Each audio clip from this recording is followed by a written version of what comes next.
Allo stadio Gino Macciò di Masone la posta in palio è altissima, finale playoff del girone B di prima categoria fra Masone e Campese, due formazioni che hanno portato a termine la stagione regolare con un solo punto di differenza, 67-66 in favore dei padroni di casa, e che poi hanno superato Multedo e Olympic al primo turno playoff. Pronti via e dopo soli 10 minuti di gioco il Masone guadagna un calcio di rigore. Sul rilancio profondo del portiere Lepri si inserisce Daniele Garzon, che controlla e viene atterrato da Ardinghi. Manuel Rodio indica subito il dischetto. Il penalty di Michael Volpe viene neutralizzato bene da Calizzano, che non potrà nulla però un paio di secondi più tardi perché il Masone rimane nei pressi e trova la girata decisiva con il classe 97 Reggiaibi Saber per l'1-0 che fa esplodere di gioia il pubblico di casa con questo mancino sul secondo palo. La Campese al 25esimo crea un primo pericolo da corner, Garzon rischia l'autorete e Lepri si oppone al meglio. Sul prosieguo dell'azione si solleva qualche protesta ospite a causa di questo contatto ai danni di Giovanni Criscuolo, Rodio lascia proseguire. Squillo del Masone al minuto 44 con Gatto che va vicino al bersaglio grosso, pallone fuori di poco.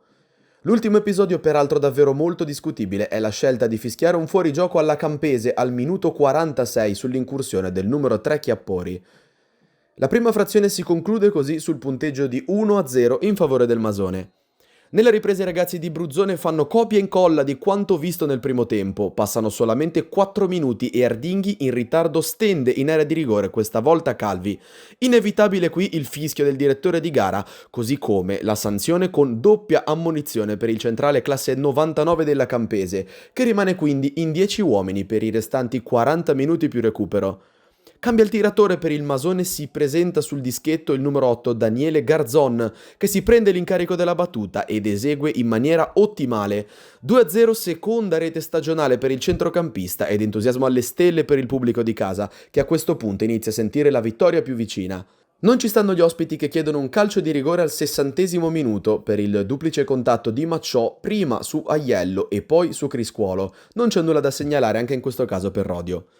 Il Masone prova a chiuderla definitivamente prima con il diagonale affilato fuori di poco di Ottonello, poi con il grande sinistro al volo di Gatto su cui Calizzano ha un grande riflesso. Ci prova infine dalla distanza Antonio Aiello al minuto 88, conclusione insidiosa che trova l'intervento di un attento Lepri.